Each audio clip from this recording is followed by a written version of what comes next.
Elle a changé de genre à 19 ans et aujourd'hui, elle le regrette. Mais personne ne veut entendre son témoignage. C'est tellement contraire à la période officielle que pas un seul média ne va en parler. Pourtant là, vous allez voir son témoignage, elle en parle absolument sans haine, absolument sans violence. Elle a changé de genre parce qu'il n'y avait qu'un seul son de cloche, parce que on l'a drivé vers ça. Aujourd'hui, elle le regrette, mais c'est foutu. Bonjour et bienvenue dans cette nouvelle vidéo de DME en direct. Comme toujours, si vous n'êtes pas abonné, je vous suggère de le faire et de cliquer sur la cloche pour être prévenu lorsque je sors une nouvelle vidéo. Et vous devriez aller dans la boutique DME, le lien est dans la description. Allez dans la boutique DME, vous avez probablement trouvé quelque chose qui vous intéresse et ça aide la chaîne. Alors, c'est l'un d'entre vous qui m'a envoyé ce message, c'est Legendaria qui m'a envoyé ça. Un peu sous l'aspect, Nicolas paye pour la transition, puis il paye pour la détransition. Est-ce qu'il n'y en a pas un peu marre? Et je suis assez d'accord avec ce que nous dit Legendaria. Mais j'aimerais vous faire écouter, le témoignage de cette personne. Donc c'est une femme qui a changé de sexe pour devenir un homme, puis qui le regrette et qui refait une transition dans l'autre sens. Je vais vous faire écouter parce que c'est le genre de témoignage qu'on entend jamais, en fait, dans les médias. Jamais, parce que ça contredit la logorée officielle. En fait, c'était pas pour moi. Quand tu réalises exactement cette phrase-là, tu t'écroules.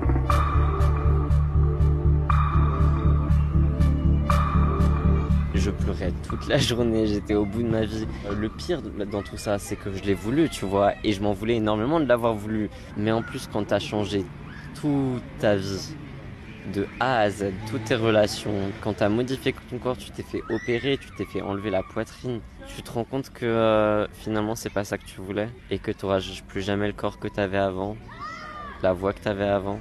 T'avais déjà tout remis en question une fois. C'est vrai qu'il y a quand même sacrément une voix d'homme, quoi, maintenant. Hein. On ne voit pas sa poitrine, on ne voit pas son visage, donc on ne sait pas. Mais bon, de la poitrine mère, c'est foutu. Mais la voix, oui, c'est carrément une voix d'homme. Tu te sens bête. La dernière chose que tu veux, c'est de te dire à un moment donné, je me suis trompé, j'aurais pas dû faire ça. Et moi aussi, j'étais sûr de moi. Hein. C'est très bien sur les réseaux sociaux qu'on ait accès à plein d'informations sur comment ça se passe la transition, les effets que ça fait à ton corps, à ta tête, comment tu gères ça au quotidien, comment tu gères ça avec tes proches, etc. J'avais des gens sur qui compter, tu vois. Mais du coup, on avait un peu qu'une seule version de l'histoire. Je pense que Mais c'est ça le problème. C'est que c'est pas du tout très bien. C'est que tu n'as qu'une seule version de l'histoire. C'est-à-dire que si tu vas dans les médias, si tu écoutes les médias, tout le monde va te dire, si tu as raison, tu te sens homme, tu es un homme, ma fille. Et tout le monde va te pousser vers ça. Et tu vas avoir beaucoup d'émissions, talk show, où on va même montrer des mamans très fières de leur petit garçon qui est une femme. Le petit garçon n'est pas capable de choisir son repas du soir. Il n'est pas capable de savoir si c'est bon pour lui ou non de manger une troisième glace dans la journée, mais il est capable de connaître son sexe.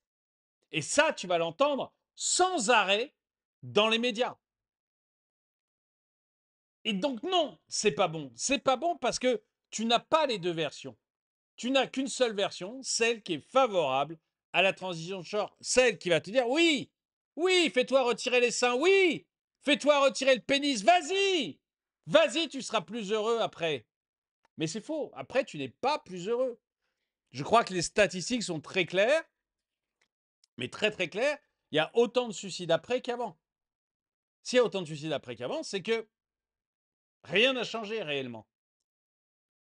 Tu as des gens qui ont fait l'opération, qui font semblant d'être heureux.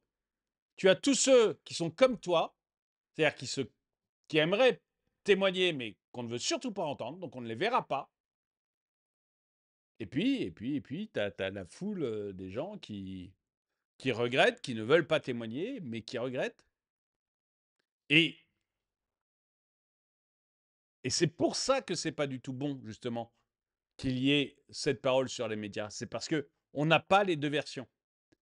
On n'a qu'une version, et à mon avis, c'est une version, j'allais dire criminelle, c'est peut-être un peu exagéré, mais pas loin. Parce qu'une fois que tu as influencé une jeune femme de 18-19 ans, vous voyez, les jeunes sont influençables, ils sont même très faciles à influencer. Très, très faciles. Regardez, on les envoie faire la guerre. Tout ça pour rendre plus riches des vieux messieurs. Donc, les jeunes sont très, très faciles à influencer. C'est extrêmement simple d'influencer un jeune. Parce qu'il n'a pas de passé, parce qu'il n'a rien. Donc, en plus, au moment de la puberté, alors là, c'est la fête. Là, au moment de la puberté, quand les jeunes ne savent plus du tout où ils en sont avec leurs hormones, c'est la fête. Là, vous pouvez leur faire croire ce que vous voulez. Et je trouve que c'est parce que c'est facile d'influencer des jeunes comme ça, c'est limite criminel de le faire. Et donc, je ne suis pas d'accord du tout avec ce qu'elle dit. C'est pas du tout une bonne chose qu'on ait deux versions, qu'on ait autant de facilité à avoir des informations dans les médias, parce que ce ne sont pas des vraies informations, ce sont que des informations orientées. Par exemple, s'il y avait une personne comme moi qui avait détransitionné après, qui était passée par là, avec qui j'aurais pu discuter sur son parcours. C'est, je dirais, le problème majeur qui m'a amené à transitionner et du coup à détransitionner, c'est que j'accordais beaucoup trop d'importance à ce que je ressentais par rapport à la manière dont les gens me percevaient. Ça m'affectait trop en fait.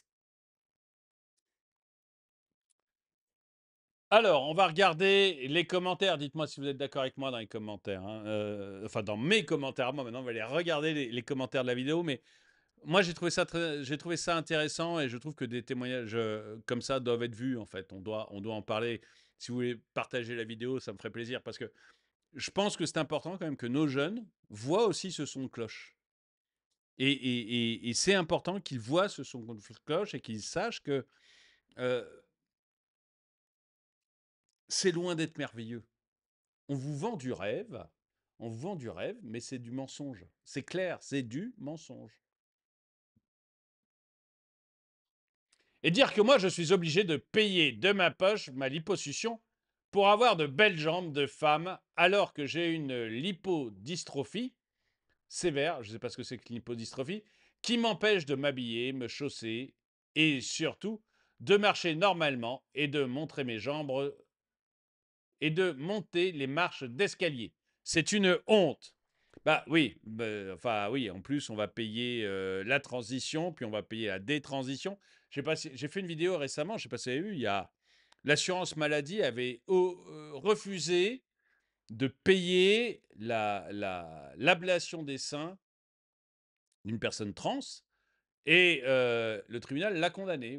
Alors, elle l'a condamné doublement. D'abord, oui, vous allez payer l'ablation des seins, mais en plus, vous allez verser plusieurs milliers d'euros de dommages et intérêts à la personne trans. Bon, est-ce que c'est normal? Il y a vraiment une question à se poser, quoi. Vu que la vie d'un homme est 100 fois plus dure que la vie d'une femme, c'était pas le bon sens. Bon, ça, je le crois, mais n'étant pas une femme, je ne peux pas réellement juger du fait que la vie d'un homme soit plus difficile ou pas que la vie d'une femme. Mais je le crois, sincèrement. Qui paye pour leurs caprices? Eh bien, c'est Nicolas. Hein, c'est toujours Nicolas qui paye pour ce genre de choses. C'est une honte que l'État incite les jeunes à se faire opérer sans parler ouvertement des risques et des effets secondaires, comme une transe qui disait que des poils poussaient à l'intérieur de son sexe, car c'était un bout de peau de son bras. C'est dégueulasse. Ah, c'est dégueulasse. Excusez-moi, mais alors rien que d'y penser, c'est immonde. Oh, mais nom d'un chien. Ces gens-là sont extrêmement agressifs quand tu veux entamer une conversation avec eux et en essayant de les raisonner. Elle regrette son geste. Fallait peut-être écouter ce qui lui disait que la transition de genre est ridicule. Alors, extrêmement agressif, je ne sais pas. Alors, des vrais trans, je crois qu'il n'y en a aucun qui m'ait contacté, mais j'ai eu des travestis qui m'ont contacté. C'était pas du tout agressif, mais vraiment pas. Donc voilà, je crois pas qu'ils étaient opérés, hein, donc c'est pour ça que je fais la distinction entre temps, mais c'était pas agressif. Par contre, c'est vrai que c'est extrêmement agressif avant l'opération, où ils sont tellement en fait remontés, on les a tellement persuadés que le patriarcat ce qui n'a aucun sens, hein, mais que le patriarcat, l'homme blanc était leur ennemi, que la moindre remarque, ils le prennent comme une attaque. Alors que ce n'est pas une attaque du tout, mais la moindre remarque, ils le prennent comme une attaque. Et c'est vrai que du coup, c'est très difficile d'avoir une conversation entre gens intelligents. C'est une infime minorité qui détransitionne, je ne sais pas. Et du coup, ça coûte combien à la Sécu tout ça? J'espère que les associations LGBT qui poussent les jeunes à faire ce genre de choses, ce genre de conneries, mettent la main à la poche. Et il n'y a aucune chance. Les associations LGBT, alors, je vais même t'expliquer les choses comme ça se passe, Jess. Toi, tu vas payer pour la transition, toi, tu vas payer pour la détransition, et toi, tu vas payer pour les subventions aux associations LGBT. C'est-à-dire que toi, tu paieras dans tous les cas. Elles ne paieront jamais. Jamais. Et il y a un paquet de gens qui se font un paquet de fric sur le dos de ces pauvres gamines de 19 ans qui deviennent des hommes pour redevenir des femmes après, en ayant été charcutées entre-temps et avec des stigmates à vie. Elle restera stérile. Bref, elle a foutu sa vie en l'air.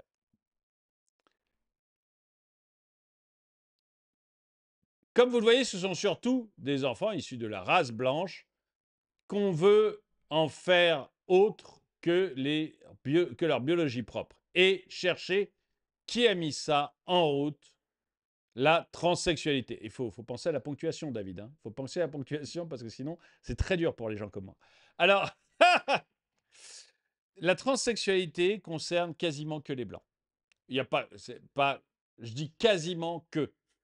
Mais c'est comme des hommes déconstruits, le nombre d'hommes noirs ou le nombre d'hommes maghrébins déconstruits, il n'y en a pas beaucoup. Hein.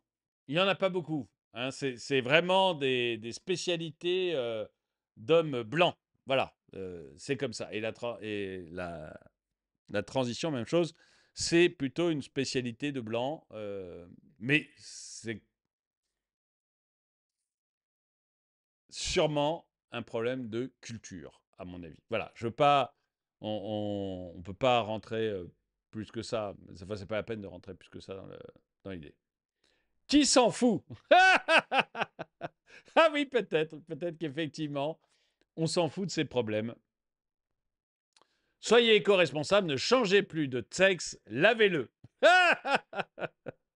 Oui, oui, c'est très vrai. C'est très, très vrai. Bon, écoutez, voilà, je voulais pas faire une vidéo longue, donc ça tombe bien, ça va être une vidéo courte. Mais surtout, je trouvais intéressant qu'on ait enfin quelques témoignages de personnes qui ont transitionné et qui nous disent non, mais j'ai fait une connerie, quoi.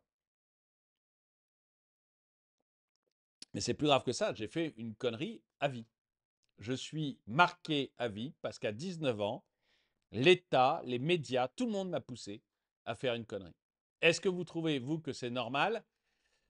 Est-ce que vous êtes un peu agacé aussi par le côté c'est Nicolas qui paye tout le monde parce que Nicolas a le dos large? Dites-le moi dans les commentaires. En tout cas, merci d'avoir regardé la vidéo. N'oubliez pas d'aller sur la boutique, le lien est dans la description. Mettez un pouce vers le haut, commentez, partagez.